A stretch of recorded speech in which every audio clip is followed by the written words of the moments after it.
Welcome to Saraswati computer centre. आज हम पढ़ने वाले हैं गोल्डन रूल, यानी कि जब तक हम गोल्डन रूल नहीं पढ़ेंगे टैली में हमसे एक भी क्वेश्चन बनने वाला नहीं है। क्योंकि सबसे पहला है पर्सनल अकाउंट, यानी पर्सनल अकाउंट यानी कि खुद का अकाउंट जो खास होता है वो होता है पर्सनल अकाउंट, यानी कि debit the receiver and credit the giver, यानी कि जो डेबिट होता है तो जो कोई आदमी कोई चीज़ रिसीव करता है तो वो डेबिट होता है, और जो गिवर यानी कि देने वाला है वो क्रेडिट होता है। उसके बाद real account, debit watt comes in and credit what goes out, यानी कि जो चला जाता है वो क्रेडिट होता है और जो आता है यानी डेबिट होता है। यानी कि nominal account, debit all expenses and losses and credit all incomes and gains, यानी कि ये हम जो है हमें बहुत सारे इनकम्स आते हैं, उसमें गेन्स होते हैं, प्रॉफिट होते हैं, लॉस होते हैं। यानी अकाउंटिंग जो है हमें बिजनेस से रिलेटेड काम सिखाता है।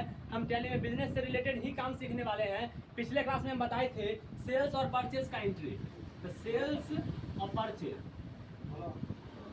बताए थे। जब भी हम अगर सेल्स करते हैं तो हमारे पास से सामान चला जाता है, यानी कि सेल्स एक रियल अकाउंट है और पर्सनल भी रियल अकाउंट है। यानी कि हम तीनों अकाउंट का बोले थे परिभाषा याद करने के लिए, तो तीनों अकाउंट रियल, दोनों रियल अकाउंट है। आप देखिए सेल्स जब किए हैं तो हमारे पास सामान आएगा कि जाएगा, यानी कि सेल्स जब किए तो सामान हमारे पास से जाएगा, यानी यहाँ ये क्रेडिट होगा।